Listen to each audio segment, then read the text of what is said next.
para a gente estudar a lição 8, 9 e 10, tá? E vamos fazer uma oração, então, para que a gente tenha bom discernimento. Mateus, por favor. Opa, Maria Alice apareceu hoje. Mateus vai perder o contato. Opa. Eu estava se ajeitando, está sem fone. Tá, então vamos fazer oração, né? Senhor Deus e Pai, te pedimos, Senhor, que o Senhor nos oriente através do teu Santo Espírito e que o Senhor dê uma pequena amostra da sabedoria que o Senhor deu a Salomão, Senhor, para nós ter esse entendimento, tá? Assim como o Senhor fez maravilhas na vida dele, que o Senhor também dê um pouco dessa sabedoria, Senhor, para que nós compreendamos e para que nós podemos viver conforme o testemunho de Cristo. Tá? É o que te pedimos, Pai, para que o Senhor atente para nossas mentes, para que a gente consiga estudar essa lição de uma maneira que ela remete à tua palavra, sem nenhuma divergência, né? E que nada que for dito aqui entre simplesmente pelo ouvido e saia pelo outro, mas que ela penetre no fundo do nosso coração para compreender o Cristo que veio até nós. É o que te pedimos, ó Pai, em nome do seu querido e filho amado Jesus. Amém. Amém. Amém. Pessoal, a lição 8, ela começa com um marco divisório que existe no povo judeu, né, naquela época. Os 12 anos era que correspondia a divisa, né, entre a infância e a juventude de uma pessoa, onde uma pessoa pode ser considerada responsável pelos seus atos, no meio jurídico e no lado espiritual também. Com 12 anos? Com 12 anos. Caramba! Sabe? Juridicamente, ele já pode responder, um judeu pode responder processo por 12 anos, não sob a tutela do pai. Sabia não. Legal. Então, foi nesse contexto que a gente consegue compreender o porquê 12 anos de Cristo. Tá? É como se fosse uma falta de respeito, Cristo, não tendo 12 anos, chamar a atenção dos mestres, entendeu? Então, ele teria que ter pelo menos um mínimo de consciência e assumir as coisas que estavam dizendo, até mesmo para não comprometer seus pais. Porque ele poderia estar comprometendo os pais deles, falando dessa forma e passando a culpa para os pais. Eu achei interessante isso aí, que é uma conclusão que a gente tira, porque tudo tem a ver. Se Cristo também, na hora que ele falou para Maria, né, não sabia que eu tenho que cuidar das coisas de meu pai, significa que ali ele estava assumindo uma própria parte da missão dele, né? De primeiro, conhecer o que tinha a vir para ele dali pela frente, entender a palavra, discutir com os sábios do templo, né, com os mestres do templo, para também fazer a mãe dele compreender que ele entendeu que Deus era seu pai e que José era só um pai adotivo. Então, ali é como se fechasse uma consciência, tanto da parte da mãe dele quanto dele, e para que ele pudesse fazer essas coisas e não responsabilizar Maria e José. Eu vi uma coisa muito sensata ali da parte de Deus, que permitiu que acontecesse isso só aos 12 anos, né? Nesta idade começavam os meninos, né? Já coloquei, e eu também foi no contexto respeitando esses atributos humanos, né? É que Deus permitiu que Jesus fizesse essas coisas no templo, né? E por ter alcançado a cidade.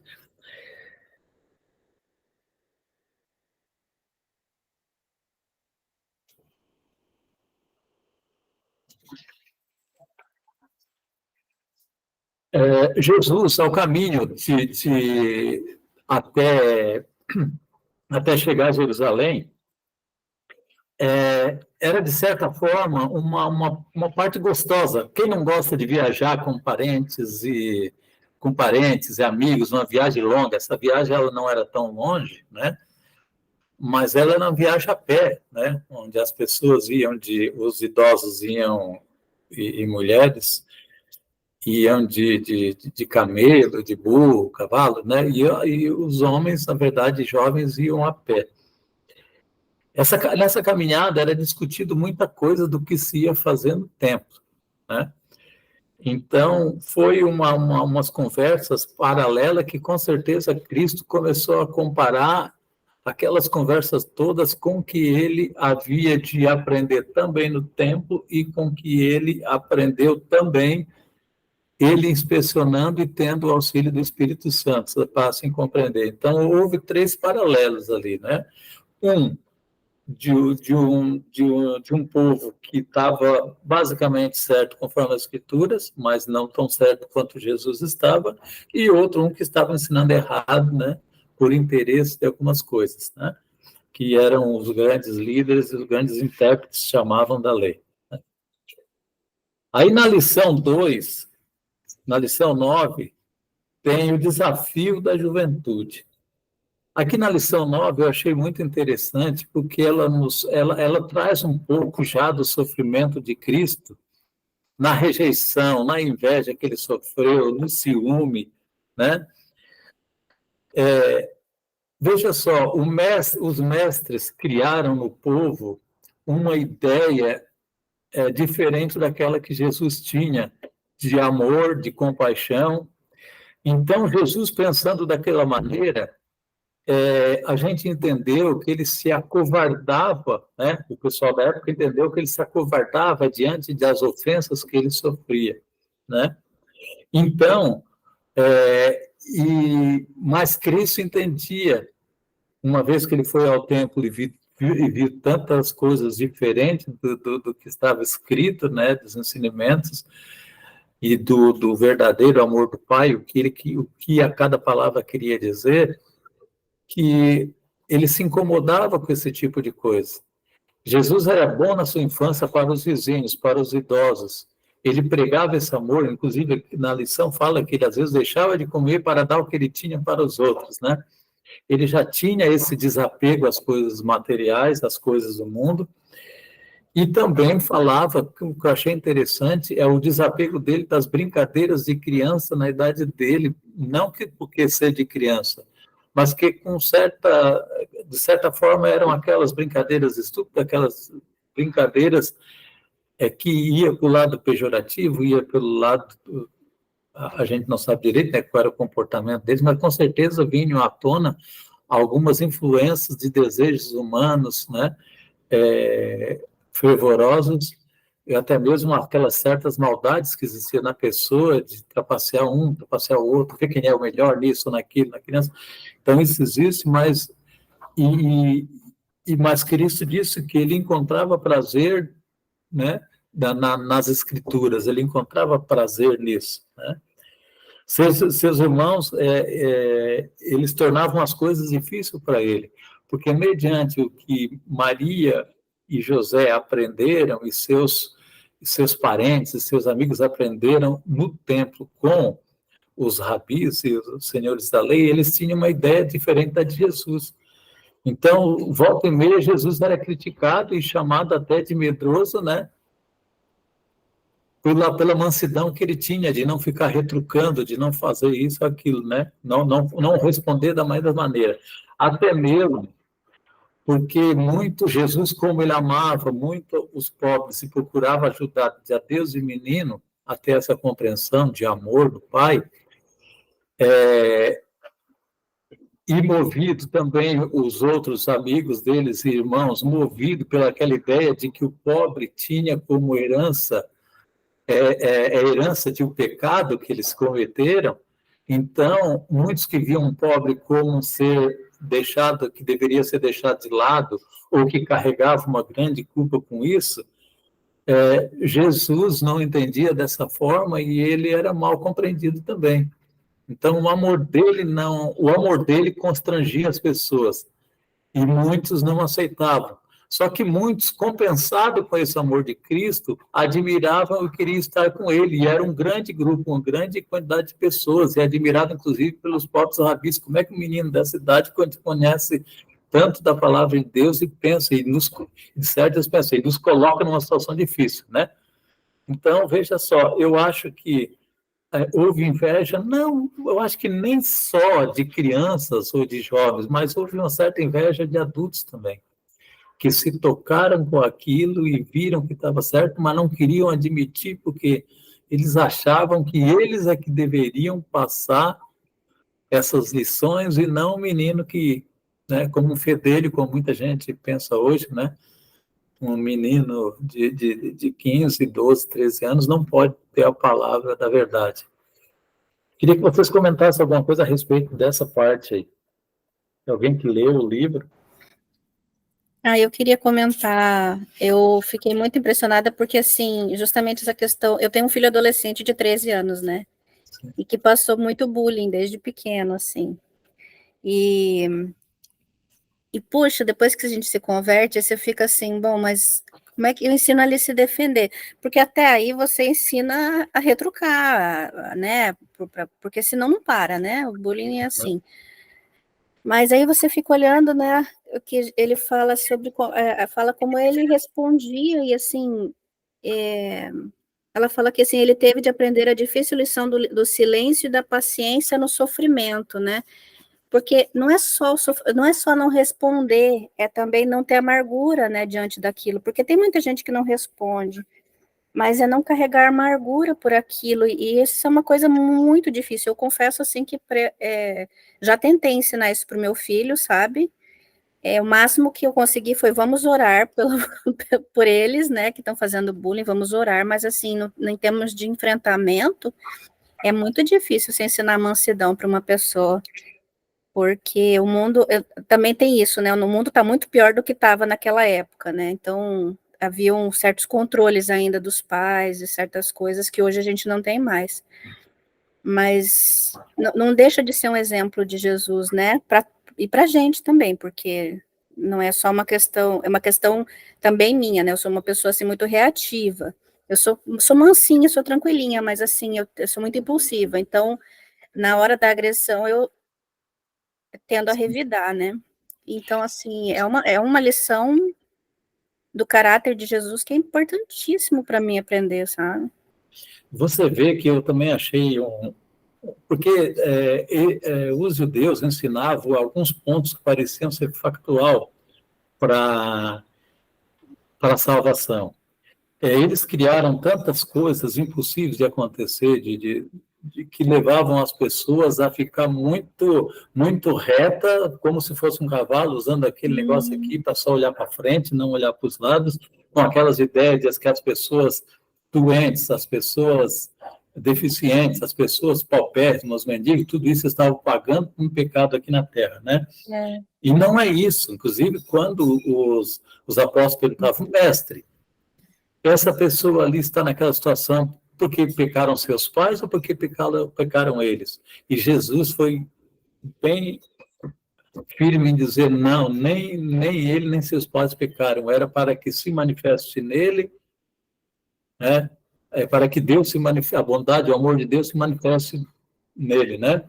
Então, veja só, de que forma o amor de Deus pode se manifestar nessas pessoas? Da mesma forma que Cristo manifestou o amor deles por essas pessoas, né?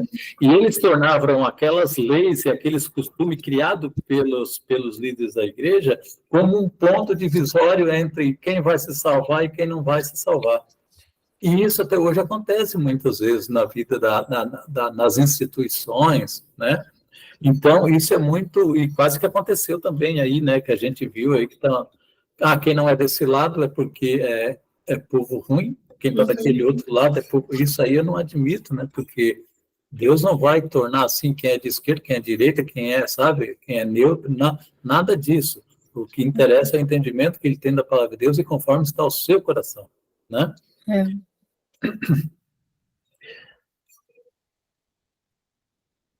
Matheus, tem alguma coisa para falar, Matheus? O Matheus avisou que ele teve que sair rapidinho, acho que para botar os filhos para dormir. Maria, tem alguma coisa para dizer para nós, Maria? Maria Alice. Maria Alice. Essa semana passada eu passei por uma experiência, assim, parecida, porque eu imagino que Jesus, ele deveria ter sido visto como, eu acho que talvez até, deixa eu ver se eu sei a palavra, intrometido, talvez, né? Tipo, enxerido, sabe demais, né? É tão novo e acha que sabe demais. Traçando, tipo, o nerd na sala de aula, né? Tipo, esse é o CDF da turma. Mas eu tiro 2 lições, assim, para a minha vida, que aí eu vou compartilhar com vocês. A primeira é que eu estou me formando professora, e eu acho que uma das coisas que a gente tem muita dificuldade, adultos, é considerar realmente o que as crianças falam para a gente. Às vezes a gente invalida muito o que as crianças falam e isso limita muitas vezes o que elas podem fazer de extraordinário. Então eu tirei essa lição para mim. E quando você é adulto, tem alguém que é mais velho que você, então você vai acabar sofrendo alguma coisa assim do tipo, né? Do mesmo jeito que você é mais velho que uma criança, vai ter um idoso que é mais velho que você, porque você ainda não chegou aí, né? Verdade. E aí, como eu tenho um posicionamento que às vezes é bem firme, quando foi essa semana passada, eu tive um desentendimento com... a princípio começou como uma conversa sadia, e depois a professora, que ela é professora de sala e eu sou assistente dela, ela ficou um pouco exaltada. E aí eu percebi que não dava mais para conversar e me calei e fiquei em silêncio, até ela terminar de falar, e depois não falei mais nada, e também ela não falou mais nada. E aí ela depois percebeu que passou do ponto, mas ela ficou com orgulho de me pedir desculpa, porque eu acho que para ela foi aquilo. Como é que eu vou pedir desculpa para a pessoa que está no nível de hierarquia menor que eu, né? Mas quando foi hoje de manhã, eu orei muito ao Senhor, porque eu fiquei pensando, Senhor, será que ela me disse tem razão? Tipo, fiquei me questionando, será que realmente é isso? E aí, com essa palavra, né, a gente também duvida muitas vezes do nosso potencial por uma pessoa que acha que sabe mais que a gente e que nem é uma questão de rivalidade em si, mas que realmente de respeito. E aí ela foi hoje na segunda-feira, depois de eu ter orado, ela me pediu desculpa e eu fiquei surpresa. Quer ver, Maria Alice, uma vez, Maravilha. o amor de Deus, ele toca na gente e parece que o Espírito Santo faz a gente tomar aquela atitude. E outra coisa, Desirê, eu confesso que dos meus 14 anos até os meus 16, eu era, tipo assim, bateu, valeu. Bateu, acho que é porque eu também sou sanguínea, né? Então, bateu, valeu, um pouquinho de sanguíneo com colérico, aí bateu, valeu. Só que eu fiquei impressionada, inclusive meu namorado, ele sabe muito bem que eu sou bateu, valeu, né? Tipo, falou, escutou em dobro. Mas eu tenho trabalhado isso não sozinha, eu tenho pedido a Deus que me transforme. E na sexta-feira, quando ela me falou algo que eu estava bem, assim, queria muito falar, tipo assim, por cima, me veio na mente, não faça isso, porque não é isso que Jesus faria agora. E aí eu fiquei surpresa. Quando eu cheguei em casa dizendo a ele que tinha ficado calado, ele olhou assim, ó. Ficou mesmo. Eu disse, não fiquei, eu prometo. A gente aprende 2 lições com isso, né? Legal. Primeiro, o silêncio serve para quem falou e para quem escutou. Quando uma pessoa se cala, a outra não tem como falar, porque a outra está calada. Quando você se cala e não fala nada, é como se você tapasse os ouvidos. A pessoa sente que você também tapou os ouvidos. Aí a pessoa vai refletir, você vai refletir. E o tempo cura também algumas coisas, porque se a gente for responder no ato, a gente fica no fervor da adrenalina e acaba respondendo errado. A gente tem que aprender a contar, vamos dizer, até 1000. Até 1000, até 2000, até que se passe 24 horas às vezes, né? Minha psicóloga fala isso, Maria Alice, conta até 10, sai do lugar e conta até 10. Eu digo, minha filha, não dá para contar até 10. Porque a gente não é perfeito, a gente pode tranquilamente machucar as pessoas também, né? A gente tanto pode ser machucado quanto a gente pode machucar. E esse silêncio que a gente faz é bom para isso, né? Até mesmo para assistir, porque às vezes se a pessoa pediu perdão naquele momento, a pessoa não te perdoa, não, mas se passar e depois conscientemente a pessoa vem pedir perdão, fica fácil para todos os dois, tanto para quem vai pedir perdão quanto para quem vai receber, aceitar, né? Jesus teve que aprender a suportar em silêncio tudo isso. Ele teve que aprender a ser discriminado e silenciar, respeitar os agressores, né? respeitar os mais velhos, mesmo se estivessem errado, não que ele assinasse embaixo, mas essa forma de silêncio de Jesus, ele nos ensina muito, né? Ele nos ensina que quando a pessoa também está com o coração duro, não adianta a pessoa ficar insistindo com certas coisas, né? Você não consegue conversar com uma pessoa ou até mesmo fazer a palavra de Deus tocar o coração de uma pessoa, se o que ela quer é mudar você, certo? Então, é isso que a gente tem que entender.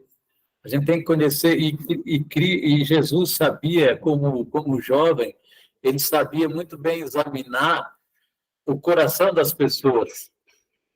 Então, ele sabia que muitas crianças, muitos amigos estavam moldados por uma educação que era uma educação dura dos rabinos, principalmente os mestres daquela época, era uma administração dura, e depois passava para os filhos esses ensinamentos duros, essas regras muito difíceis porque eles tratavam que isso dependia da salvação, né? De uma regra imposta, né?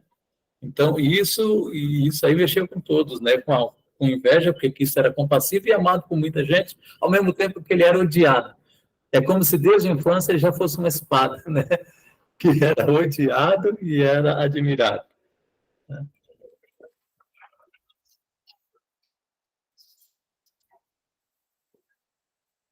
Como desperta inveja isso, né? Quando as pessoas são amadas, né? Porque ele tinha esse caráter, é verdade, isso que você falou, eu não tinha notado isso no texto. E, de fato, por ele ser tão atencioso, tão carinhoso, tão gentil, muita gente devia já sentir nele, né? E gostar dele. Isso, nossa, isso causa uma inveja terrível. Pode falar. E eu acho que o que mais, assim, pelo menos, principalmente dessa experiência que eu tive com essa moça, eu acho que o que mais incomoda, às vezes, é que as pessoas esperam que você reaja de uma maneira ruim, para que elas digam assim, olha, tá vendo que você não é tão santinho assim? Já para fazer aquela acusação, né? Tipo assim, é aquele negócio, quando uma pessoa te dá um tapa, ela espera receber um outro tapa, e quando ela não recebe, ela fica, opa, como assim? Por que ela não bateu de volta? Era para ter batido, né? E algumas até dizem assim, vou bater mais forte que para ver se dessa vez ela bate. Então, eu acho que isso também, principalmente nas coisas do dia a dia, isso reflete muito no nosso caráter, no sentido de quanto Deus tem nos transformado, né?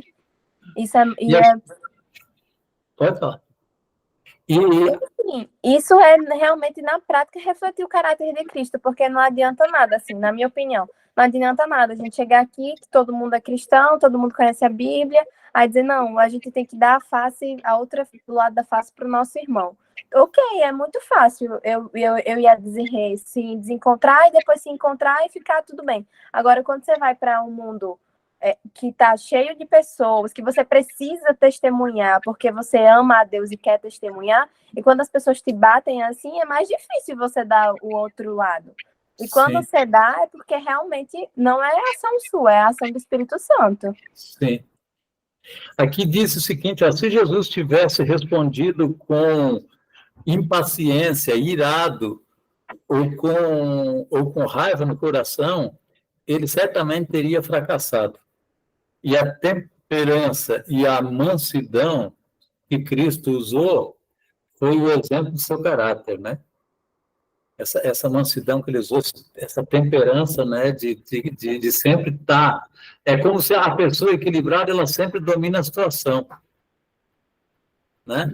Ou ela dá chance para que a pessoa se desarme. Então, a temperança é bom por isso, porque você anula esses espinhos, né, imediatos, assim. Júlio, eu peguei o barco andando, né? Mas você estava falando de dar outra face. E a gente, na escola sabatina, a gente comentou uma coisa interessante sobre isso. Eu não lembro quem foi que falou, talvez a Erenilda lembre, eu acho que foi até o Carlinhos, talvez. Que essa semana foi, meu? Oi? Essa semana, o sábado, passou? Foi no sábado. Eu não lembro porque eu não estava na igreja, eu estava em família. Na igreja É verdade. É verdade.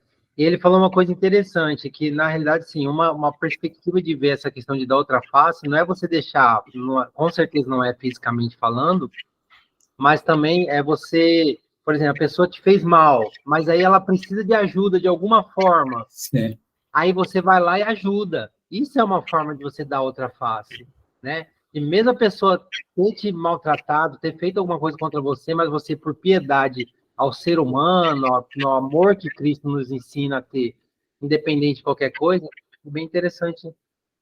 Irmã, também é a forma de aproximação. Não é porque uma pessoa te ofendeu que você vai se esquivar também. Uma hora você tem que dar um tempo e depois você tem que se aproximar de novo dessa pessoa, até mesmo para reatar laços e eliminar a questão do desentendimento de uma forma mais sensata também, né?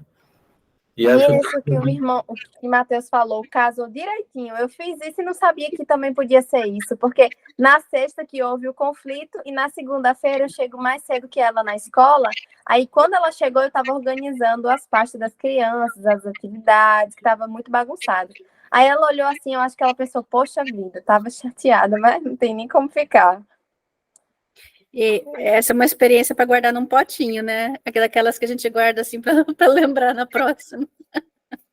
Legal. Muito legal. E Jesus, ele nunca falava, olha só, Jesus, ele nunca falava por um aprendimento pessoal dele ou pelo seu orgulho. Jesus usava muito a palavra de Deus. Assim como ele temia Deus, ele tinha Deus como pai, e ele respeitava e acreditava naquilo que ele aprendeu, que ele sempre usava, né? Então, na amargura dos seres humanos não há Cristo, né? E a sua paciência era chamada de covardia.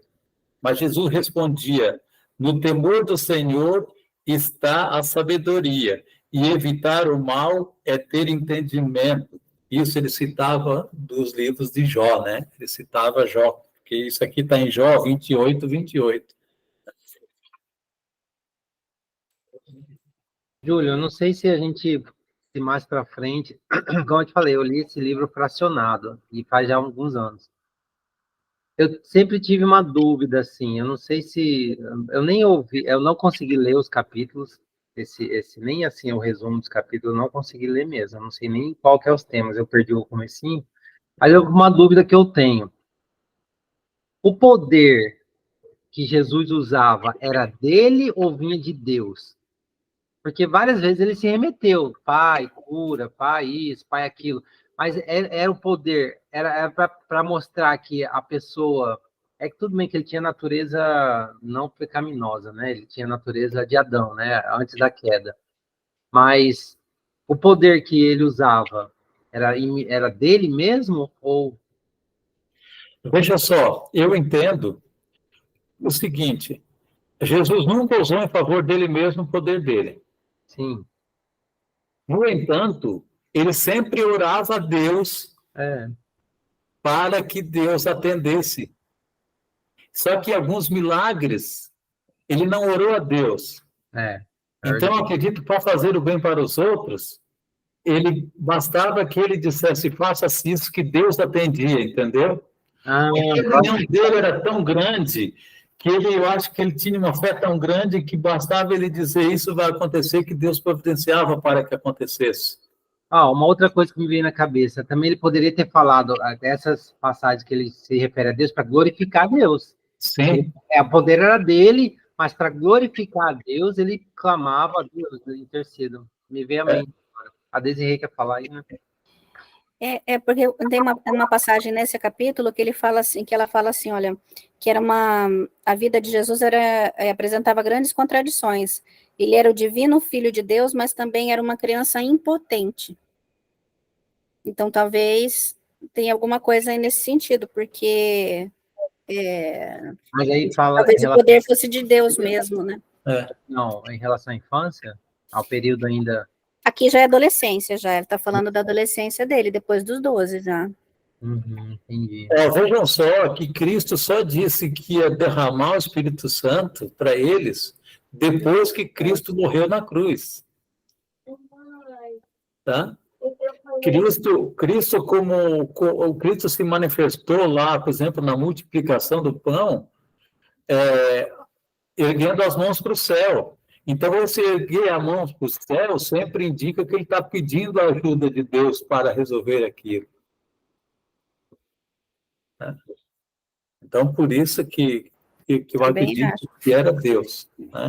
Se ele sentia... Porque é o seguinte, não é o Deus, ele não, a Deus não é uma trindade, só que ele estava representando os humanos da Terra.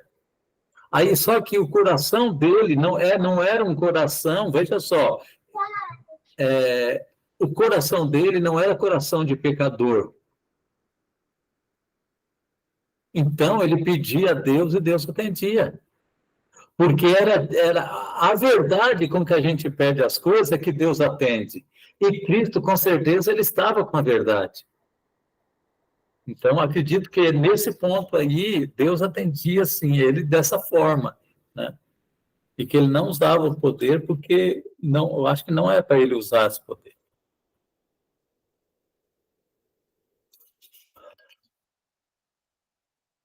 E quando era questionado, Jesus nunca falou por si mesmo. Ele falou sobre o aprendizado pelo que estava nas Escrituras. Porque várias vezes ele usou a Escritura e numa ele disse assim, guardei no coração a tua palavra, para não pecar contra ti. Isso aqui está lá em Salmos 19, 9 a 1. Então, isso quer dizer que se a pessoa guarda no coração as palavras de Deus e não fala por si mesmo, ele simplesmente obedece e é fiel a Deus, então ele sempre vai usar. A gente nunca deve dizer, a pessoa falou alguma coisa contra o que eu estou falando, ou contra a minha ação, mas eu digo, não, mas a palavra de Deus diz isso, isso, isso e aquilo. E Jesus costumava dizer. Inclusive, esses argumentos foi que Cristo, com 12 anos, usou muito, né, lá no templo, quando ele discutia e fazia os questionamentos, e indagava os mestres da lei, né? Mas está escrito, mas assim disse Deus, né? Então é isso que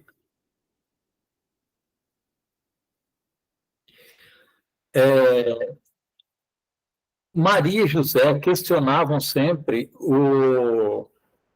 algumas coisas de Cristo e ela queria que Cristo se adaptasse aos que mestres ensinavam. Só que também nesse momento o coração dela e de José era aliviado pelo que Cristo também falava da Bíblia. Ele respondia a ela, porque a Bíblia tem resposta para todas as coisas. Então, ele respondia a ela em cima dos textos bíblicos, né? E não era do Novo Testamento, era do Antigo Testamento, mesmo assim ele respondia a ela com os textos bíblicos.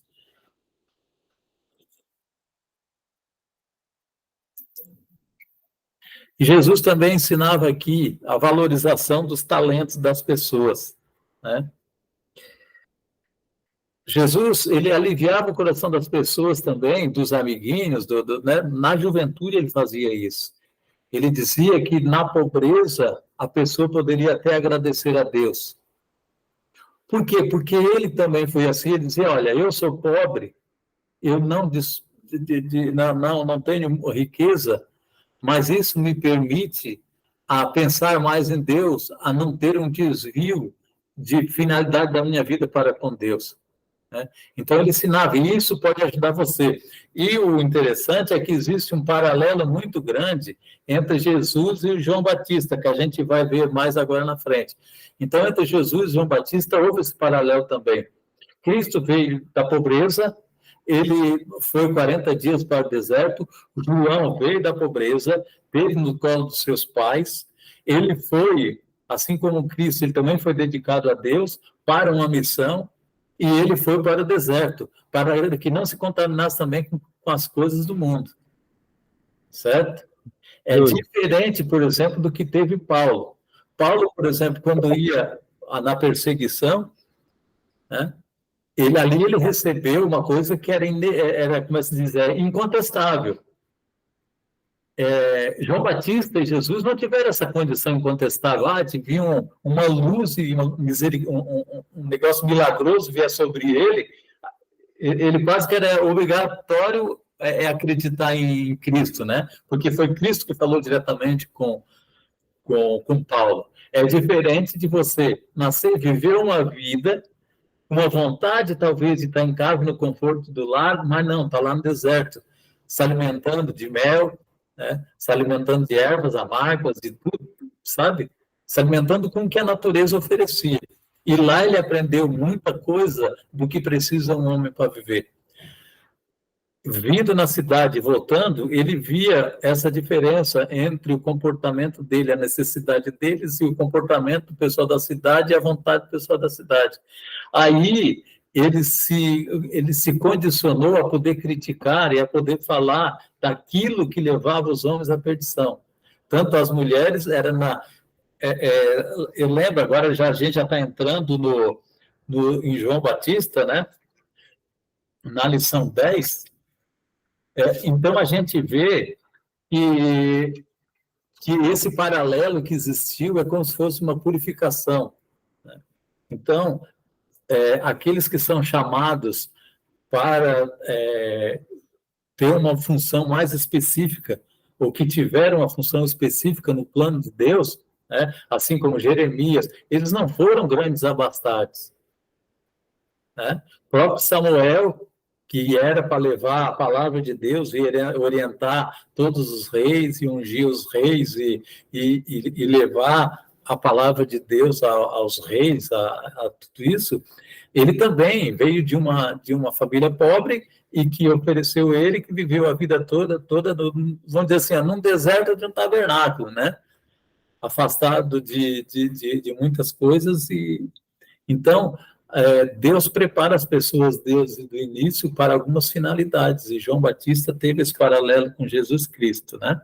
E aí aqui a gente já entra na lição da A Voz do Deserto, que é a última lição, né? Acho que só ver se o Matheus quer falar alguma coisa dessa lição. Eu também queria falar uma coisinha antes de Jesus. Pode falar, Matheus. Está sem microfone. Eu vejo as pessoas fazendo isso, eu acho, não, como que ele esqueceu de ligar? Acabei de saber. Mas aí, no caso de João Batista, o pai dele não era sacerdote? Tinha uma graninha ali? O velho dízimo ali, as ofertas e tal. Ele escolheu, não foi? Veja só, o Zacarias... Sim. O Zacarias não vivia na cidade. Sim, ele de tempos em tempos, né? O Zacarias vivia nas montanhas, gente. E ele era, como tinha rodízio de sacerdote, ele vinha para a cidade para ficar um tempo na cidade, porque era o período de ele ficar como sacerdote. E depois ele voltava lá para onde... Mas eu digo assim, por ser sacerdote não teria algum benefício financeiro? Porque a gente vê que, pelo menos no templo de Jerusalém, os fariseus que comandavam ali, todos eram bem abastados, né? Sim, mas Zacarias, aqui não está escrito se ele optou de ir para o deserto ou foi Deus que encaminhou ele para o deserto. Entendi. Mas ele vivia no deserto, ele optou em se afastar do deserto por isso. Mas não tem o que o João Batista era daquela linha política religiosa dos judeus que viviam, era de Sansão. Era a mesma de Sansão. Eles eram sirineus, não, como é que tem outro nome para isso? Não, eles não cortavam cabelo e viviam, sabe? Não, mas não tem, era fariseu, saduceu, e os que viviam na montanha, essênios, não me lembro. Os essênios que viviam no deserto, né? Mas acho que não era isso. Fala, Malu. Eu já ouvi alguma coisa assim, que o João Batista era dessa linha. Cerizeu, um negócio assim? Não, era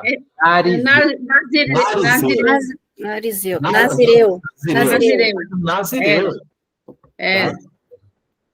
Então, eles tinham que ter desapego, né? Os nazireus tinham desapego às coisas materiais já.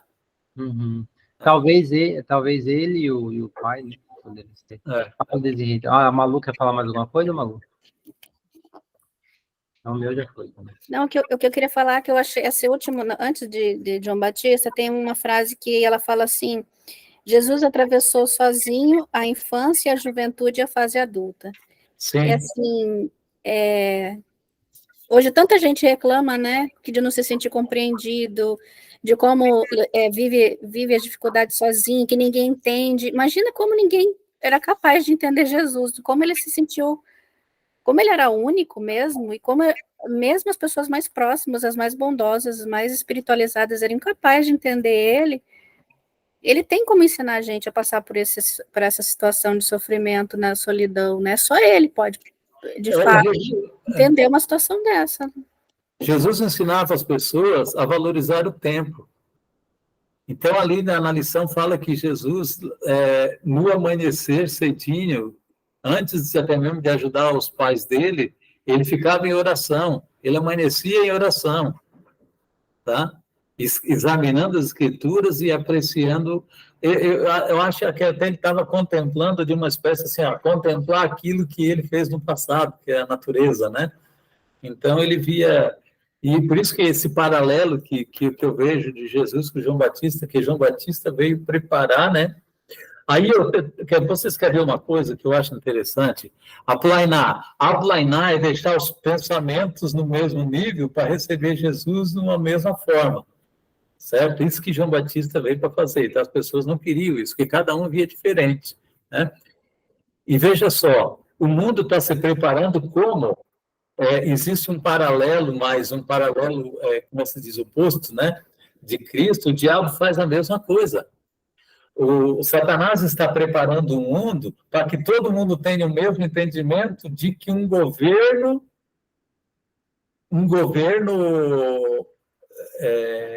global, Que dita a regra para todo mundo. uma ordem mundial global, tá? Isso tudo ele faz para preparar o povo para receber ele, entendeu? Existe uma analogia nisso aí. Assim como nos tempos de hoje, a nossa missão, né, da igreja remanescente, o que é? É preparar o povo para ter o mesmo entendimento. Para quê? Se tendo o mesmo entendimento, as pessoas não se confundem. Sabe de quando o verdadeiro Cristo vai voltar. Né? Então, é isso aí E os poucos que aceitaram a Cristo e até aceitaram a palavra de Cristo pelos apóstolos, é porque foram preparados antecipadamente por João Batista. E ficou assim com aquela, não é pulguinha, mas uma certa... não é apreensão também, um sentimento de se atentar para isso, né? Expectativa. Então, o João Batista criou essa expectativa da volta de Cristo e muito bem. Né? A lição agora é João Batista. João Batista é um anjo, né? Veio até Zacarias e falou para ele, né? Lá perto do lugar santo, né? No lugar santíssimo, onde estava lá dentro do tabernáculo. E o anjo disse para ele, né, que ele iria ter um filho, porque ele orava por isso. Só que ele já estava velho, e a esposa dele também estava velha, né? E ele duvidou de Deus, né? Assim como Sara também duvidou de Deus.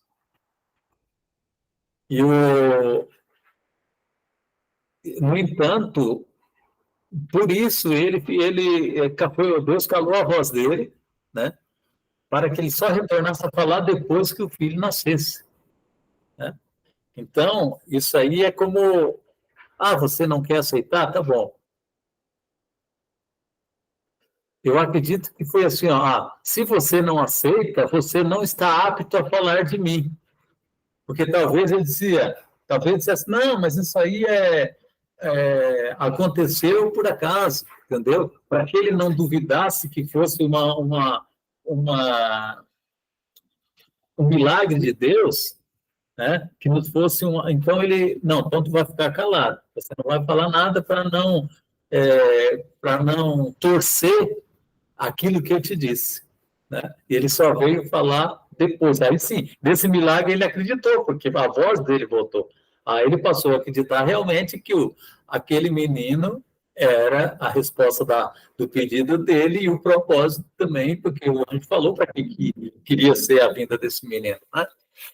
Então, isso aí é uma grande lição também que a gente tem. Às vezes a gente insiste em não reconhecer não reconhecer os milagres que Cristo faz na vida da gente. E olha que não são poucos. Se a gente for parar a pensar de quanto livramento Deus já nos livrou, e a gente não consegue enxergar os milagres que Deus faz na nossa vida, né?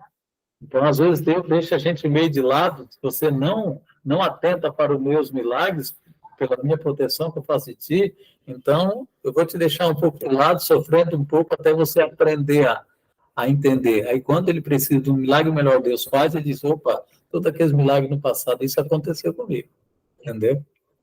Então, é bom a gente ficar atento, porque às vezes Deus fala com a gente não quer escutar. Júlia, Tem até uma frase que eu não sei de onde é que eu vi, mas que diz assim, que a gente só pode ter medo do futuro se a gente não lembrar o que Deus fez por nós no passado. Exatamente. Júlia, foi o anjo Gabriel que também apareceu para Zacarias? Foi Gabriel. E na Bíblia, eu acho que fala alguma coisa que as pessoas reconheceram que ele teve encontro, né? Que ele saiu com semblante modificado, não sei. Sim, mas ele não acreditou. As pessoas viram, né? Que ele saiu com semblante com uma áurea diferente lá de dentro. Diz que o rosto dele brilhava com a glória de Deus. Porque ele estava no lugar santíssimo, né? Dos santos, é o que fala na lição e na Bíblia. Bem diferente do que fez Maria, quando Maria recebeu o anjo, e o que é que ela falou? Eis-me aqui a sua serva, que seja feita em mim a sua vontade, né? Bem diferente da reação de... Talvez até isso, veja só, Zacarias poderia estar cheio de... com aqueles pensamentos dos outros líderes religiosos que ensinavam no templo, com aquela mentalidade que Cristo viria, né? E que não precisava, talvez, de alguém vir para preparar o lugar para Jesus, que ele viria e tomaria o poder e seria uma nação ali, aqui na Terra, né? Desde aquele tempo já. E não era isso, talvez isso impediu ele de enxergar isso. É verdade. Talvez foi um bloqueio para ele. E isso aconteceu também, né? Se a gente vê, aconteceu com Ana, quando teve Samuel, que ela já estava em uma idade avançada e era considerada estéril, com Abraão, né? Que teve Isaac, e também com Maria, né? E isso também aconteceu com Zacarias. Ele deveria, se ele tivesse atento ao passado e ver que Deus era capaz de fazer isso, ele não temeria, né?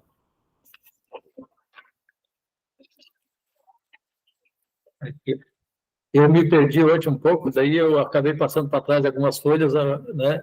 E daí caiu em capítulos, mas agora tudo bem. Aí diz assim, e você, menino, será chamado o profeta do Altíssimo, pois irá diante do Senhor para preparar o caminho para dar a seu povo o conhecimento da salvação mediante o perdão de seus pecados. João Batista, ele trazia luz ao mundo, né? E só que ele era muito firme sobre aquelas pessoas que conheciam a palavra de Deus, mas não aceitavam do jeito que era para aceitar. Porque nesse tempo que João Batista nasceu, e até a juventude dele, Jerusalém tinha sido tomado por Roma. E Roma permitiu que que ali se instalassem religiões de diversos tipos, né? Eu quero dizer, ateus, idólatras, admiradores de deuses, né? E outra, coisas mundanas de outras regiões vieram contaminar aquela região ali. Já não bastava eles com seus caprichos, aí mais permitir que outras religiões viessem à cidade. E outra, não é a questão só de vir, é de eles se contaminarem com isso também. E tudo que trazia vantagem para o corpo, trazia satisfação, trazia a promiscuidade, né? eles aceitavam, o povo estava começando a aceitar tudo aquilo. E pior, os grandes líderes estavam aceitando isso, né? A vaidade, a riqueza, a luxúria, tudo isso, os sacerdotes estavam contaminados. E também os reis, a sexualidade dos reis, eles não tinham respeito para com, né? Tanto é que ele estava, um rei lá que roubou a esposa do próprio irmão, e Cristo, quando eles passavam, o João Batista contestou isso, né? Aqueles que estavam tentando impor a lei eram os que mais recriminavam, os que mais pecavam e que também levavam o povo a se perder. Tanto o poder político quanto o poder religioso. Por quê? Porque estavam impondo regras que não eram bíblicas, né? E estavam com isso, o povo não conseguia compreender a palavra do jeito certo. E também, de certa forma, fazendo propaganda de tudo aquilo que vinha na cidade, né? E com certeza a política naquela época também era uma política que, apesar de que seja reinado, mas eles precisavam do apoio, né, dos senadores, que na época tinha também, né? Senadores, tinham ministros, então eles precisavam daquele apoio, porque o rei podia cair. O rei podia cair naquela época também, né? E ele podia cair porque a falta de apoio virava aquelas antigas inserção contra o rei, acabavam matando, né? E isso aconteceu muito no mundo romano, né? Então, o rei também tinha medo do povo. E esse medo do povo também levava muitos reis, inclusive Herodes tinha medo que aquela população de cristãos, o Egito também teve medo disso. Então, nada era seguro também para os reis. Então, eles queriam fazer como se fosse. Tanto é que houve, naquela época, a questão do pão e circo. Enquanto eu estou dando circo, o povo está se distraindo, né? E está aceitando tudo que é imposto pelo rei. Então, isso João Batista veio recriminar, sabe? Então, e ele era com aquelas pessoas que estavam preparadas, de certa forma, e que queriam ouvir a voz, mas ele era áspero com aquelas pessoas que queriam ouvi-lo só para contestar. Como nos dias de hoje, existem aquelas pessoas que está procurando que o Júlio fale alguma coisa, alguma falha, para que eu pegue e aponte ele como uma pessoa não digna de falar o que está falando. Entendeu? Então, é isso que as pessoas procuravam combater no passado e que o cristianismo hoje faz muito. Muitas igrejas que se dizem cristão ficam acusando as pessoas de forma... muitos líderes, né, acusando as pessoas de forma muito grosseira, de forma desleal e desrespeitosa, e a gente sabe que, às vezes, eles mesmos é que estão pecando. Então, João Batista foi muito sábio naquele tempo, mas ele dizia sempre, ele não fazia também acepção, porque ele dizia que todos poderiam se arrepender. Quando ele chamou aquela turma de cambada de víboras lá, de certa forma, ele estava chamando a atenção porque ele falou a verdade para eles. E ele chamou isso na frente de todos, para que todos soubessem que fossem víboras e que eles provassem que não era, então, né? Porque ele estava ciente do que ele estava falando, ele estava, na verdade, fazendo uma reivindicação de que o povo estava sofrendo por causa deles, né?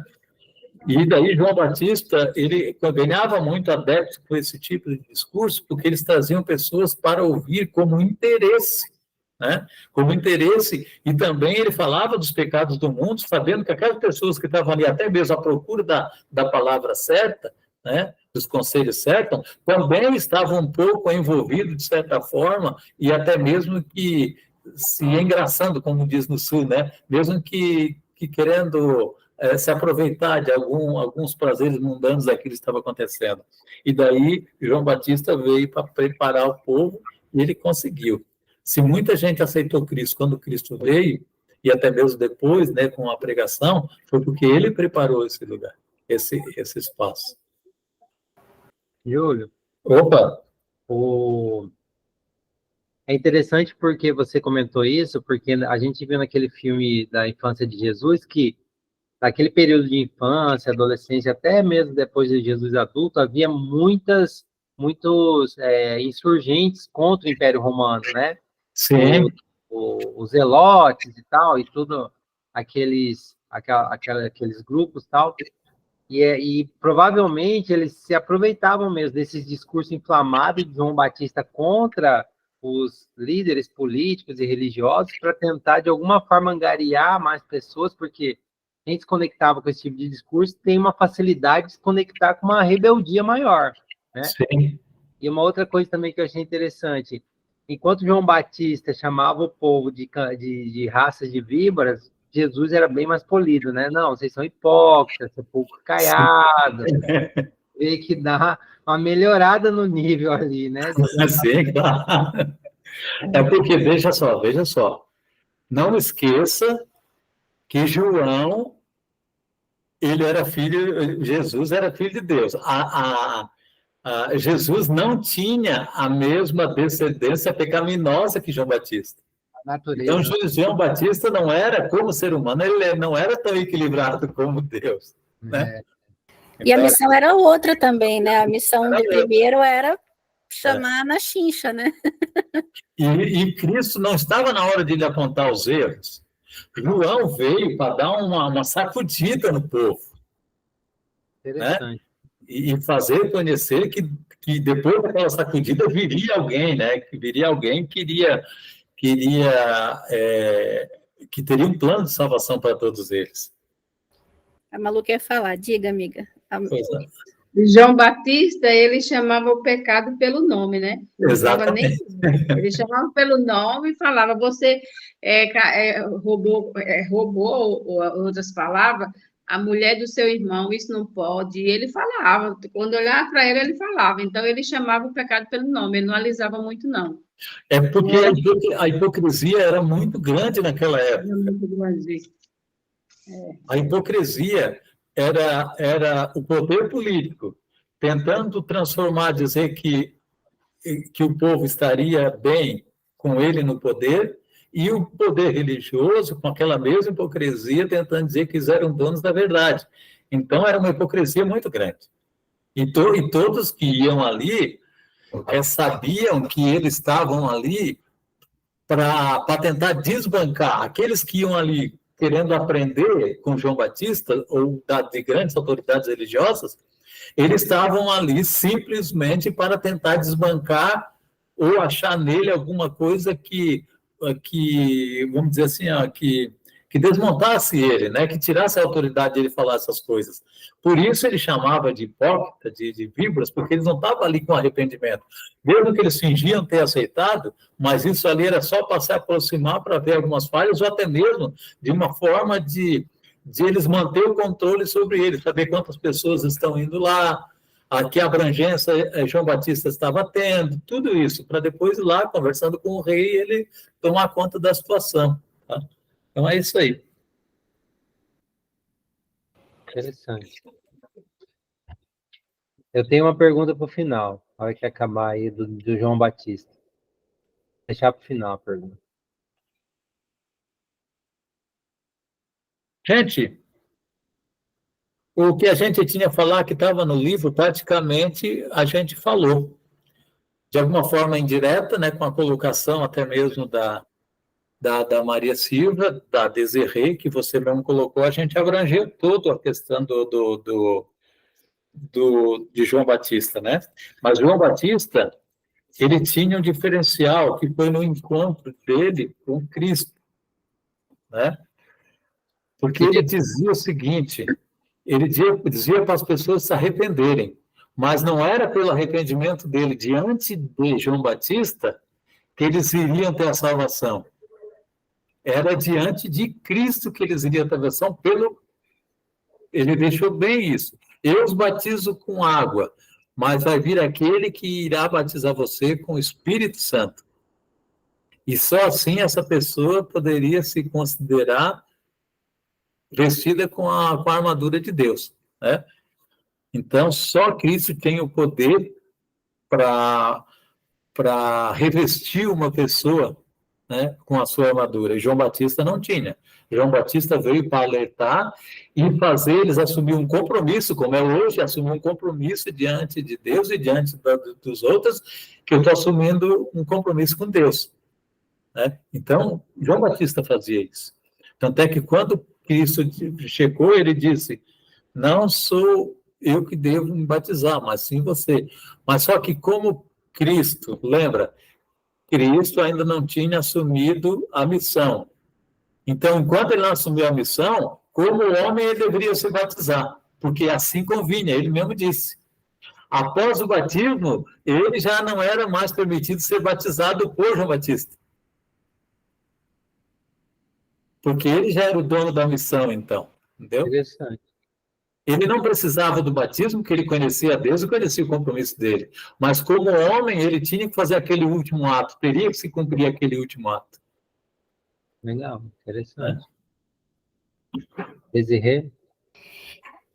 Não, eu queria comentar que essa parte que ela fala sobre a estrutura de como ele se tornou essa pessoa que, né, que Deus queria que ele fosse. Então, ela falava que ele precisava ser santo, um templo onde o Espírito de Deus pudesse habitar. E, para isso, ele devia ter boa saúde e força mental e espiritual. E daí vai falando justamente sobre temperança, né? Sobre a questão da alimentação dele e tudo. E que a gente tem que... um dos nossos desafios de hoje em dia, né? E a outra coisa é sobre... ela fala uma frase que eu achei tão interessante, assim... A infância e a juventude são o tempo apropriado para desenvolver o poder do domínio próprio. Isso é completamente diferente do que o mundo ensina para a gente, que a infância e a adolescência é a época de você aproveitar, né? E ao contrário, é muito ao contrário, de você, porque de fato, quando você fica mais, agora a gente tentando controlar todos os impulsos de uma vida, né, de um costume, e de temperança, de alimentação e tudo mais, é muito mais difícil do que se você começar direitinho, né? Mas você veja que no meio da educação, né, que é também ensinado no meio pedagogo aí, é que parece que dos 3 aos 5 anos é a idade crítica, que a criança tem que receber os nãos, tem que ser dura com elas no sentido de não deixar ela dominar, porque depois vai ser difícil. A própria educação, né, nos próprios, como é que se diz? Conceitos de educação, né? As diretrizes de educação, exatamente, já existe, porque isso foi feito um estudo. Eu não lembro agora qual deles, né, quem criou quem foi que falou sobre isso, não sei quais dos é psicólogo, não, sociólogos ou alguma coisa, que pessoa que estudou isso. Uma coisa assim. Não sei se foi Sócrates ou quem foi que falou isso, mas eu sei que já existe até mesmo essa consciência. Só que, como existem algumas coisas hoje em dia que estão sendo criadas que desvinculam. Vocês já viram falar da educação que não permite contrariar os filhos? Deus me livre. Existe já não posso ir em tal lugar porque o meu filho não quer. Aí a Maria... E você tem que explicar para o filho os motivos bons que ele teria de ir. A minha esposa está falando aqui, é educação positiva. Olha, a educação positiva ela não é tão ruim assim quanto as pessoas falam, na verdade. Sim, o excesso... Era isso que eu ia dizer. Às vezes as pessoas, elas distorcem o que é educação positiva. Mas ela é muito boa. E o mal está em interpretar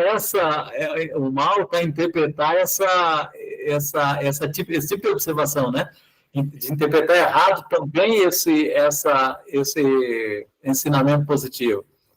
Que daí muita gente entende, que não se pode dizer não, então não se pode punir. Não se pode dizer não, mas aí eu tenho que deixar de visitar minha mãe, porque o meu filho quer ficar em casa, mas também não é bem assim, né? Não, mas isso não é, eu acho que a Maria Alice pode falar melhor, mas isso não é educação positiva, não.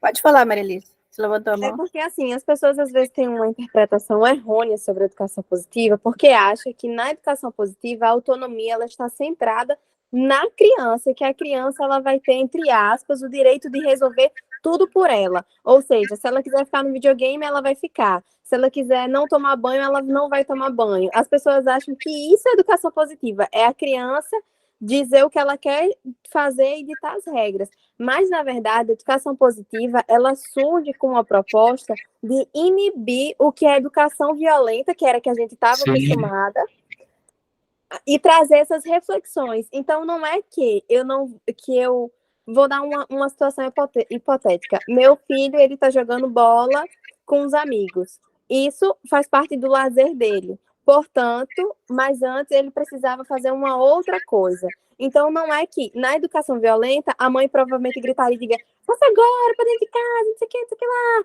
E só imponha que ele faria algo. E isso meio que quebra algumas leis que, inclusive, no Brasil, está coberto pelo Estatuto da Criança e do Adolescente, que ele é um sujeito de direito em qualquer contexto de ambiente, em todas as áreas, emocional, espiritual, tudo.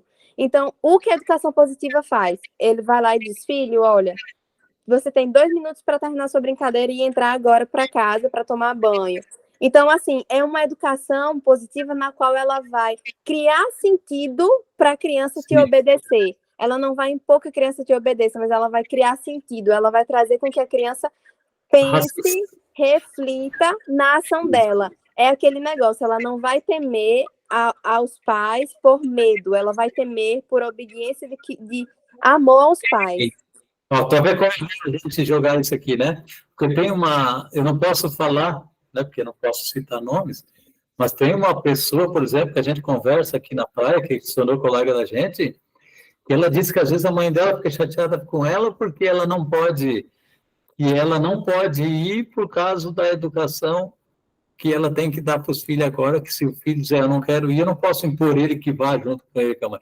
Então, você vê, tudo é questão de interpretação de lei, né? Se tem uma interpretação falsa, você ficava agindo errado, né? E assim também é a mesma coisa na religião, na política, tudo é assim, né? Que bom. Eu acho que, na verdade, assim, eu não entendo, eu tô presumindo, tá, Maria Alice? Se eu estiver errado, você me corrija. Que nessa questão positiva, você, além de você explicar o porquê, eu acho que também você dá autonomia para fazer, né? Porque também tem essa questão de você levar a criança, vai lá, pega e põe, faz tudo pela criança. Então, nesse sentido, eu acho que então, é até interessante essa educação positiva. Você explica o porquê, né? Ó, filho, a gente tem que ir na vovó porque ela tá doente, ela tem poucos anos de vida, tal, a gente tem que ir. Agora, não como a Maria Alice falou, ó, a gente vai, pronto, acabou, a gente vai, entendeu? Eu acho que se for assim, é bacana, se for assim, é bacana. E dando autonomia, igual, assim, não querendo, né, falar melhor que ninguém e tal, mas eu procuro fazer muito isso com meus filhos, em relação, ele tem vai fazer 6, outro tem 4.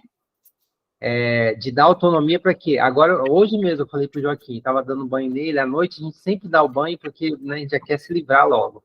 Mas durante o dia, às vezes, eu deixo ele tomar banho. Mas eu falei pro Joaquim, a partir de agora você vai tomar banho sozinho. Você vai entrar no banheiro, do começo ao fim, você vai tomar banho. E aí, o que eu vou fazer? Eu vou ensinar ele. O Espírito Santo, na hora, já me tocou. Você não vai jogar seu filho, vai tomar banho, toma um sabonete. Porque eu lavo as axilas, lavo ali o pescoço, o pé. Então, eu vou mostrar, vou dar o sabonete para ele, vai lá, como o papai ensinou. Eu faço uma vez, depois ele repete. Aí eu vou corrigindo. Eu acho que isso, talvez, pelo que vocês falaram, possa fazer parte dos conceitos da educação positiva. Aí, Júlio, você tem que avisar essa sua amiga que ela está lendo a apostila errada, viu? Sim, não, mas a gente sabe disso. Eu e minha esposa, a gente já sabe que isso é errado. É verdade. Eu vou comentar antes da Maria Alice falar, porque, assim, eu tenho de experiência, eu sou psicóloga, né, mas, assim, a experiência que eu tenho é mais no sentido da criação mesmo, porque eu utilizei muito a educação positiva com o Martim, entendeu? Então, assim, e ele é super respeitoso com todo mundo, todos os professores falam, assim, como ele argumenta bem, como ele é equilibrado emocionalmente, como ele é respeitoso com as pessoas, como ele é muito mais maduro para algumas coisas do que outras crianças, como ele não agride ninguém. Então, assim, eu acho que, assim, algumas pessoas usam algumas desculpas para algumas coisas, tanto para bater, tem desculpa da educação que seja mais violenta, quanto para ser irresponsável e deixar a criança assim, eu estou fazendo educação positiva. Na verdade, não está. isso que de deixar a pessoa fazer o que ela quer, não, isso não tem nada a ver com educação positiva, não, tem muito mais a ver com isso que a Maria Alice falou, você dá uma opção, você tem que fazer uma coisa, você dá as opções, olha, você pode fazer, você vai fazer isso, você tem 2 minutos para fazer, ou você assim, ó, nós vamos sair, você quer ir com essa roupa ou com essa? Você quer comer agora ou comer depois? Mas nós vamos sair. A decisão é do adulto. Nós temos que fazer alguma coisa. Agora, você também não vai arrancar a criança e você tem que fazer. Às vezes precisa, mas isso daí já faz parte da nossa vida mesmo. Eu acredito, né? Eu, graças a Deus, criei meus filhos, até hoje estão todos bem, graças a Deus, né? Meus netos também são bem espertos. Mas eu acredito que existem os dois limites, excessos, né? Um do lado do outro. Um é que muitos pais querem estender a vida do bebê até ele ter 12 anos, 13 anos, né? Como se fosse o seu bebê. E muitos já querem que uma criança de 3 anos, 2 anos, seja como uma criança de 12, que ele conversa. Então, os pais, ou eles atrasam as etapas, ou eles adiantam as etapas. Então, eles não... Tem muito pai despreparado, né? Despreparados que acabam entrando nessa, movidos pela mídia também, que de certa forma, ficam tentando, sem conhecimento de causa, apontando várias diretrizes para ser seguida, e que não é bem assim, tem que ter estudos para isso, né? Então, acho que existem extremos aí que acabam atrapalhando. Diga, Alice, Maria Alice. Não, eu ia dizer justamente isso, que às vezes as pessoas, elas têm esses extremos, né? Que também não... Quando a gente fala de educação positiva, não é uma questão de que a liberdade completa vai ser da criança de resolver todos os problemas, ou então vai sobrecarregar a criança. Mas é mais no aspecto que Desirê falou, de dar escolhas e possibilidades. E eu fico me perguntando, refletindo assim, é muito o que Deus faz com a gente também. Sim. Porque você não tem a escolha? Eu tenho a escolha de estar aqui agora ou não. No final das contas, a decisão vai ser minha. Então, assim, a educação positiva, ela... E tem até estudos que falam sobre isso, artigo que fizeram um estudo com crianças, pegaram algumas crianças da mesma idade e aplicaram uma educação não positiva, e uma que não era violenta, porque não poderia ser violenta, porque ia ser crime, mas não era positiva. E perceberam que até existiam deformações neurológicas, causando até atraso de fala e atraso de tomar decisão, que a gente chama na pedagogia de atividades superiores, que é o falar, o pensar, o tomar, refletir, analisar, memorizar. Todas as crianças que estavam nessa educação que não era positiva desenvolveram muito menos isso do que as que estavam na educação positiva. Agora, o que é que a gente tem hoje em dia nas tendências pedagógicas é uma tal de teoria pós-crítica, não sei se vocês já ouviram falar. E aí, na teoria pós-crítica, é tudo meio bagunçado assim, tipo, a criança faz o que ela quer na hora que ela quer e aquelas outras. Tem muita gente se preocupando, né, e que eu acho que também é normal, é certo, de não deixar atrás trauma psicológico nem trauma físico, né? Então, essa positiva, já está falando tudo, positivo. Então, eu acredito que é uma forma de as pessoas usar métodos positivo e que leva a criança a pensar, a se desenvolver, a temer o pai, mas não fazer por medo e aprender a respeitar. Então, sendo assim... Eu acho que a Maria Alice, Deus tocou no teu coração mesmo que ele tinha me tocado, porque eu ia falar isso e daí eu acabei esquecendo. A educação positiva, ela é muito, muito parecida com o que Jesus faz com a gente. Foi exatamente o que você falou depois. Aham. Porque é o ensino, é o convite, é a escolha da pessoa, é o respeito pelos caminhos dela, mas com claro que pode se prejudicar se a gente orientações. forma, né? Se prejudicar se a gente da outra, os benefícios disso, benefícios daquilo, realmente é isso aí. Pessoal, mas a gente já passou... Deixa eu só fazer Deixa os dois finalizarem, daí a gente... Deixa eu fazer minha pergunta de João Batista. Deixa então a Maria Alice finalizar e daí você pergunta. Não, deixa eu só comentar uma coisa, então. Porque a gente começou o estudo falando sobre isso, né? Como Jesus sofreu preconceito por ser criança e falar coisas que não era apropriado, que ele não tinha domínio na época, porque as pessoas achavam que ele tinha uma idade inferior para pensar aquilo. Então, aí fica também a reflexão da gente pensar e olhar para os adolescentes e para as crianças com potencial, sim, de pensar, de criar coisas novas, de inovar mesmo. E a educação positiva, ela vai fazer isso, ela vai dar voz para as nossas crianças. Isso é muito importante. Isso faz com que até crianças que estejam sofrendo algum tipo de violência venham a falar para a gente, a confiar na gente. Então, é muito importante. Bom, gostei. Fala, Matheus. Um print aí, Desirê, fez, né? Faço agora já, então. É que a Iranilda... Eita, deixa eu tirar a minha câmera aí. Não, abre! Não, aparecer. Não, agora estava tão legal, todo mundo com a câmera aberta. Não, pode abrir, Maria Eu Helena. nem vou falar para ela que eu já printei ela, hein? Ai, misericórdia, Jesus, vocês não vão pro céu, não. A pergunta de João Batista. Uma vez foram aqueles mormons, né, as duplas de mormons, lá em casa. E aí a gente, né, eu acho que eles têm que, né, visitar as pessoas, né? E aí calharam de encontrar a gente na praça, fizeram o convite, e a gente falou, quer saber, vamos converter esses mormons? Vamos, pode ir lá para casa.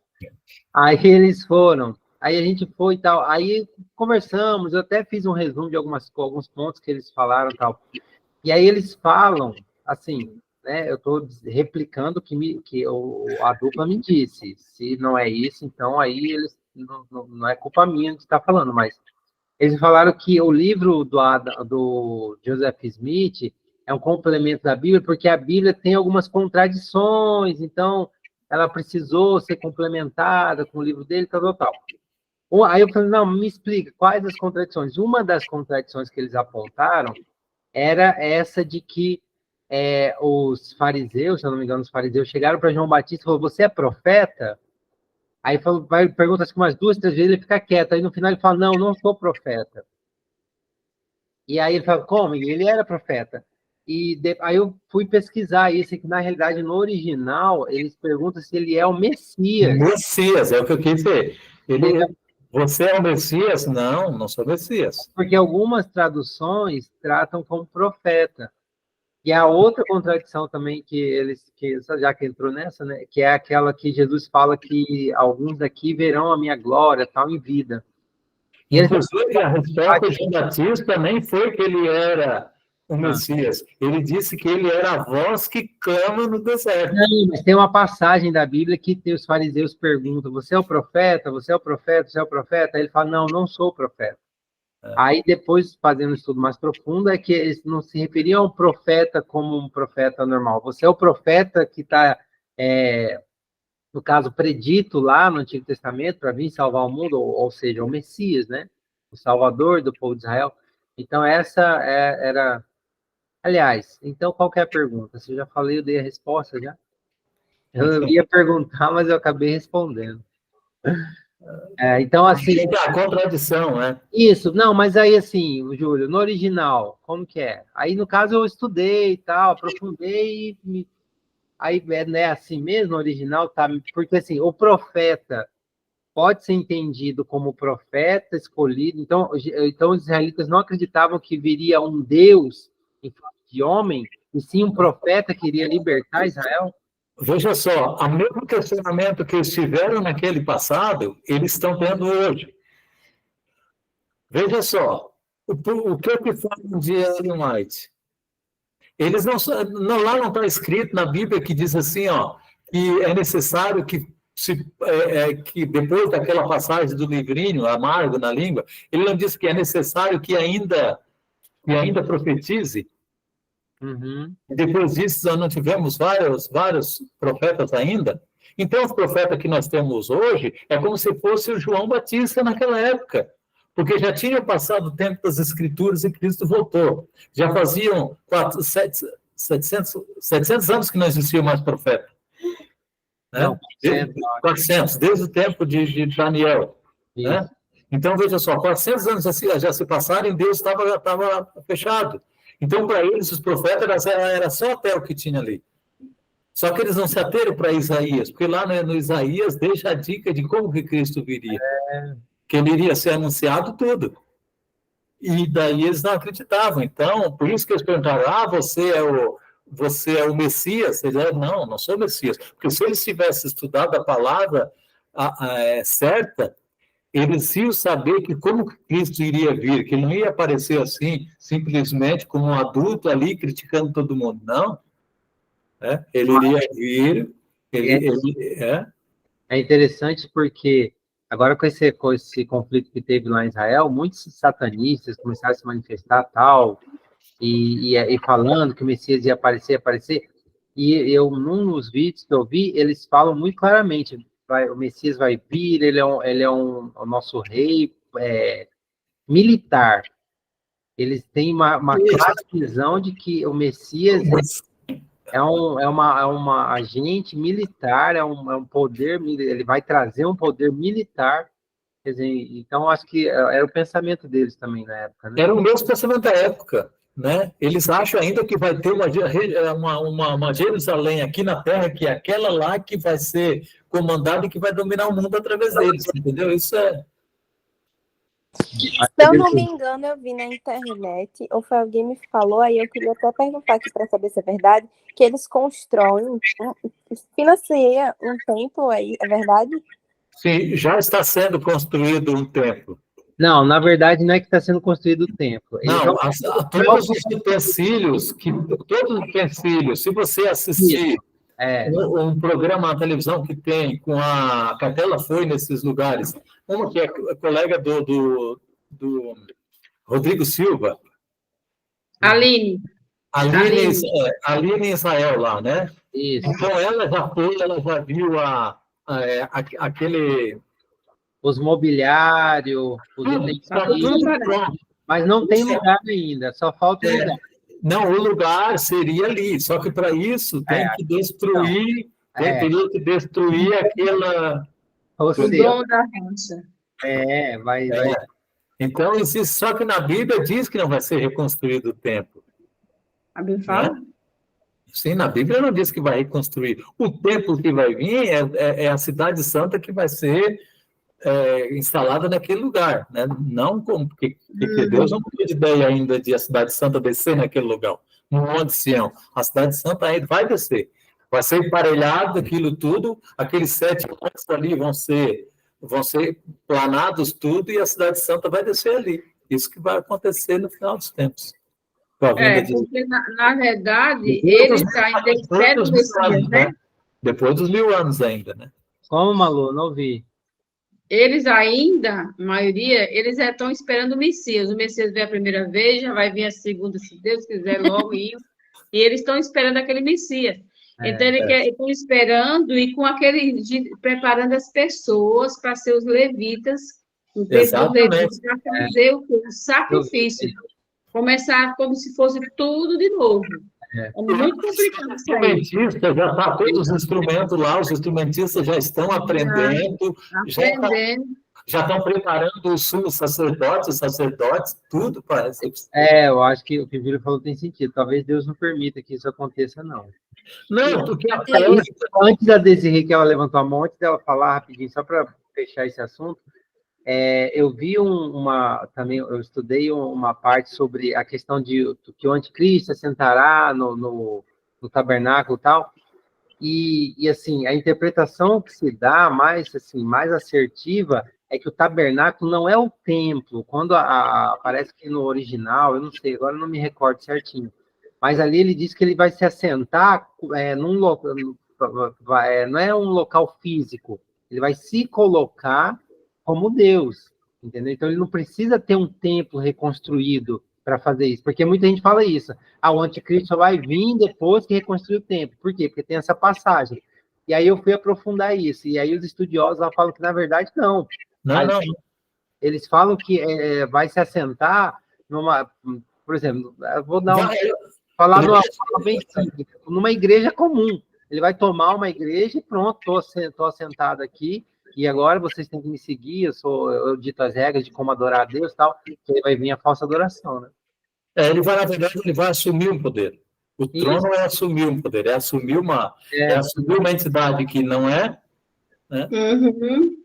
Que isso é uma forma de enganar, né? Quer dizer, aparece alguém e o templo não está construído? Não, não é o anticristo. O templo não está construído.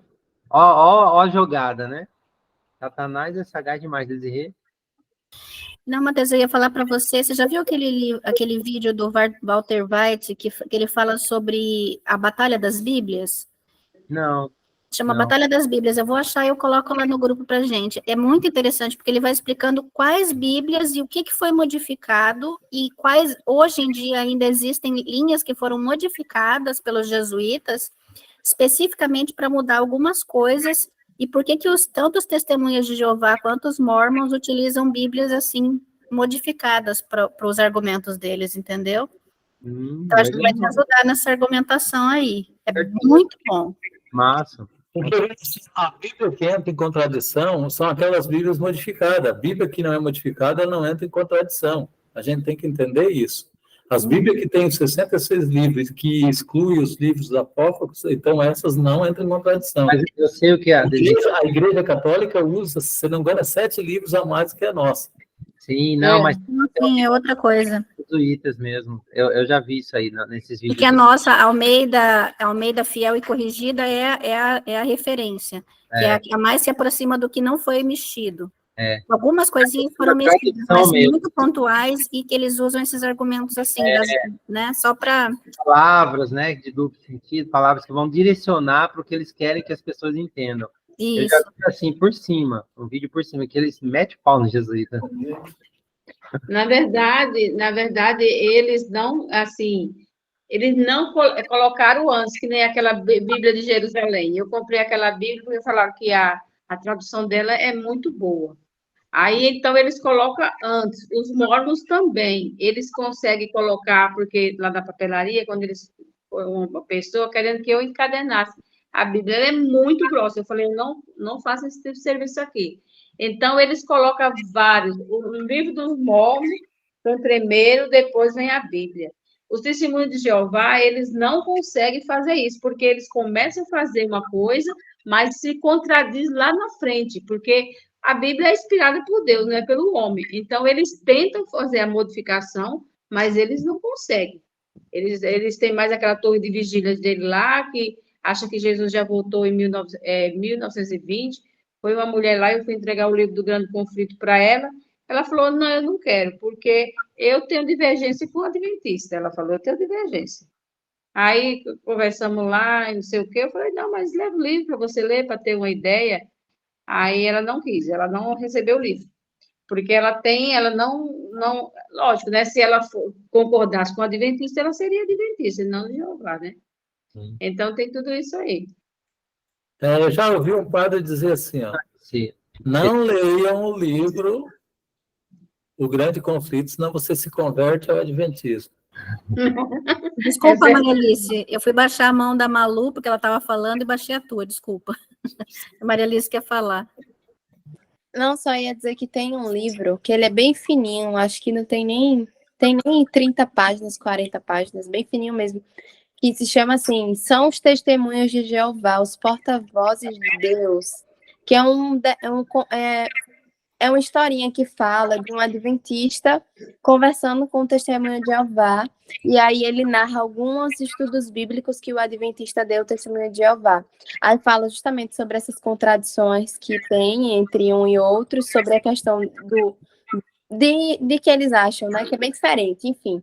Aí ele fala lá, e no final os testemunhos de Jeová se convertem realmente ao adventismo, se batizam na igreja adventista. É um livro muito gostosinho de ler. Depois eu vou ver se eu encontro ele em PDF, porque no tempo que eu li, ele só tinha em espanhol e em português. Mas aí eu vou ver na internet se eu acho ele em português e mando para vocês. Maravilha. Legal. Então, gente, vamos fazer uma oração para a gente encerrar, porque o papo tá bom, se deixar a gente fica aqui. Compensou eu ter aguentado aqui o cansaço. Foi muito massa hoje. Está muito bom. Então, Matheus, faz a oração para nós. Sim. E vamos orar pelo Matheus, para se recuperar, né, Matheus? Sim, não, é só cansaço mesmo. Santo Deus, Pai amado, muito obrigado, Senhor. Tudo maravilhoso. Muito obrigado, Senhor, pela vida do Júlio, da Desirê. da Maria Alice, da Malu, da Irenilda, que participaram hoje, da mim. Que o Senhor possa abençoar, Senhor, todas as nossas famílias, que o Senhor possa estar presente em cada momento, Senhor. Que o Senhor cada vez mais nos inspire a estudar sobre a vida de Cristo, nosso Salvador. Que nós possamos transmitir, Senhor, esse amor, esse carinho que Ele tem por nós para as outras pessoas, especialmente as pessoas que convivem conosco, os nossos familiares, filhos, amigos, pais, maridos, mulheres. Que eles possam ver Cristo em nós, Pai. Muito obrigado. Deus deu uma boa noite de sono, em nome de Jesus. Amém. Amém. Maravilha. Pessoal, Bem, boa noite, pessoal. Boa noite a todos vocês. valeu. Pessoal que for ver a gravação depois, eu falei, esse povo falou de tudo, né? Hoje, falou de tudo. Tá bom. Mas Verdade. Valeu, tchau. Tchau. Tá. Tchau. Boa noite. tchau.